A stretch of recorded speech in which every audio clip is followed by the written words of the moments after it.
Hi, this is Jeanette again, and for this section of the class, we're going to talk about using iTunes and more specifically books and internet radio.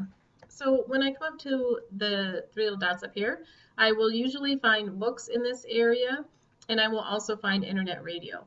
I had opened books before starting this video, so it's actually open right here, and that's where we're at right now. So we're on books. I know that because I can see that I have the books title over here, and I can hit my categories. Just like most iTunes things, I can narrow down the categories that I would like to look at.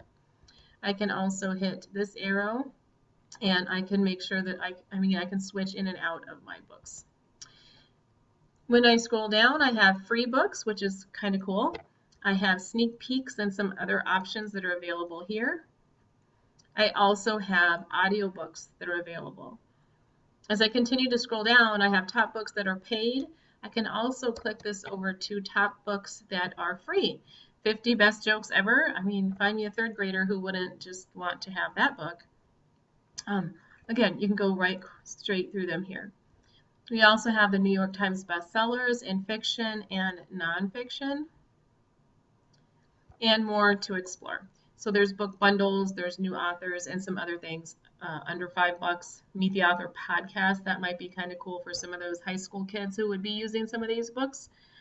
But just like most things in iTunes, we have the ability to scroll through the offerings here.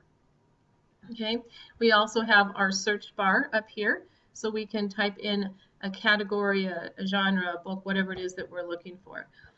So let's go ahead and pick one of these and just see if we can check it out. Holy cow, let's look at this one.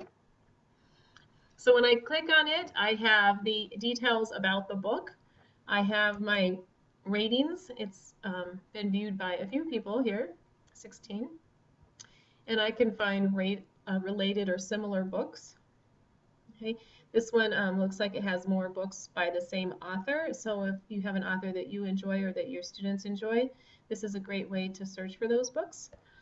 I can buy the book here, or I can click on the arrow and copy the link. I can add it to a wish list, and there's some other options as well.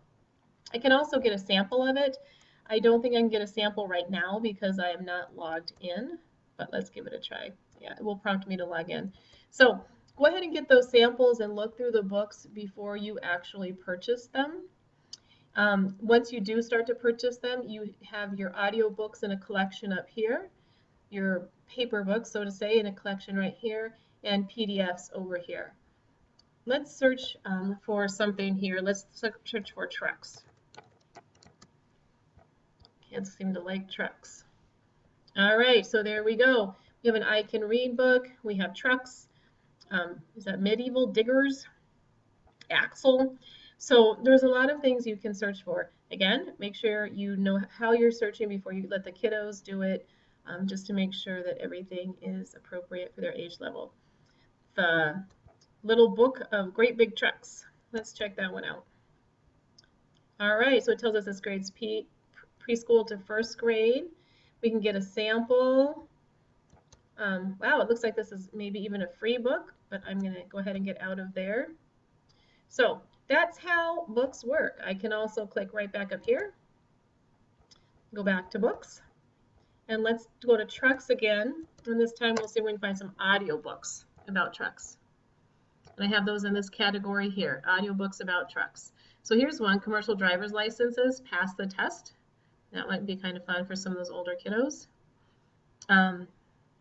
And as you can see as I scroll through, information about trucks. Oh, the little blue truck on audiobook. I love this one. That's a really cool book. So anyways, using books. You know how to use them in your classroom, so get out and do it.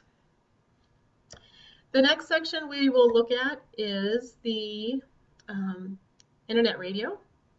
So I'm going to click on internet radio, and it'll actually show you these, I guess it would be categories or genre that you have over here that you can choose from. And I put on a jazz one by accident when I was opening this up. So jazz is playing. I know that because I have this icon here, but I'm going to click the drop down arrow, and I have all these jazz stations that are playing across the United States right now.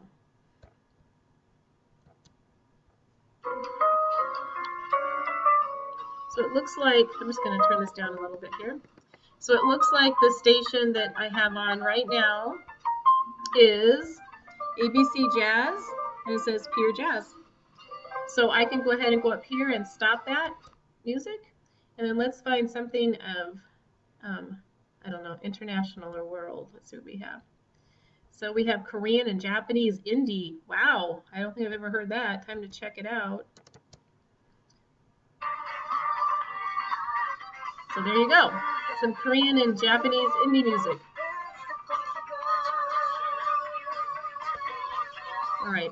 So why is music important in the classroom? I mean, yes, it's important for universities to have this available to their teachers. It's important for teachers to make it available to their students. But what can you do with that other than teach music from it? I mean, think about it. You can not only teach the music, but you could maybe do some field trips around the nation and compare the jazz that's being played on the East Coast with the jazz that's being played in the South or the West. You could have the children find the radio stations, maybe just Google the radio station names and see if they can find those on a map. Maybe combine that with a Google Map quest or something like that.